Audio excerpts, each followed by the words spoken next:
The Chola Empire, located in South India, was predominantly active from approximately 850 to 1250 of the Common Era.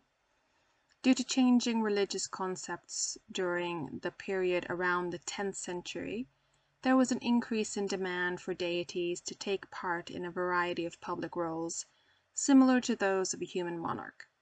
As a result, large bronze images were created to be carried outside the temple to participate in daily rituals, processions, and temple festivals. The round lugs and holes found on the bases of many of these sculptures are for the poles that were used to carry the heavy images. In modern-day Singapore, a Hindu festival known as Thaipusam includes an image of Lord Murugan, or Skanda, which is taken from Sri Srinivasa Perumal Temple to Sri Thendayuthapani Temple, where he visits his brother Ganesha, who is in another image form. This image is a processional bronze image of Somaskanda, which is an image that included Shiva, his consort Uma, and their child Skanda. The leaping antelope shown in the upper left hand of the god recalls the forest abode of Shiva as an ascetic. The other upper hand, now broken, would once have held an axe. Just below the feet of Shiva and Uma are the lugs that would have been used to support the image in a festival procession.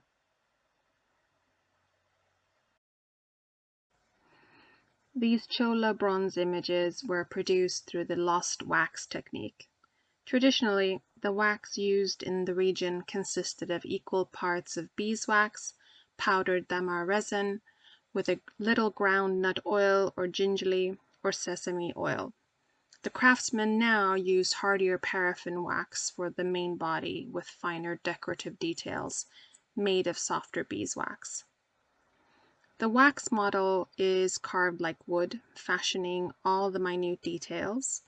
The mold is then built around the wax model using 3 successive layers of clay, leaving it to dry after each coat.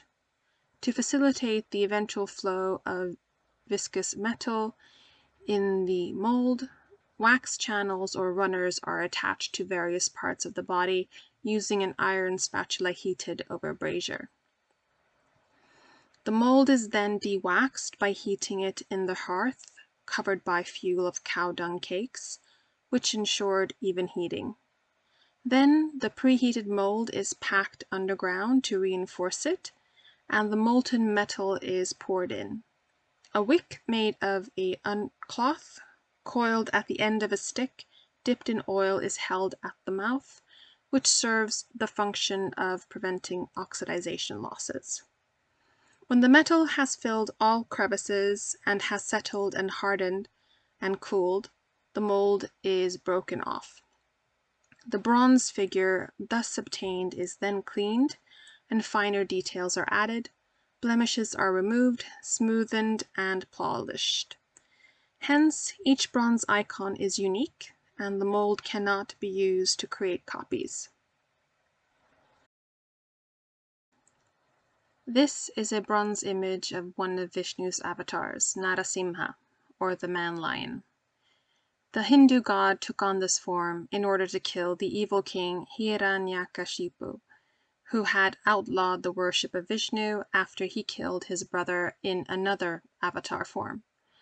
After his brother was killed, Hiranyakashipu was given a boon by the god Brahma that meant that he couldn't be killed by god, demon, man, or beast. By becoming a combination of man and lion, Vishnu was able to circumvent the boon and was able to kill the king. This image shows Narasimha after the battle, when he sits with a yoga band around his knees in a position of quiet meditation. Perhaps the most famous form of the Chola bronzes are those showing Shiva in his Nataraja form. The symbolism presents Shiva as the lord of the cosmic dance of creation and destruction. Surrounding Shiva is a circle of flames representing the universe, whose fire is held in Shiva's left upper hand. His left front arm crosses his chest, the hand pointing in elephant trunk position to his upraised left foot, signifying liberation. His right foot tramples the dwarf Apasmara, who represents ignorance. Shiva's right front hand is raised in the Abhaya Mudra, or the gesture of fearlessness, while his right upper hand holds a drum with which he beats the rhythm of the universe.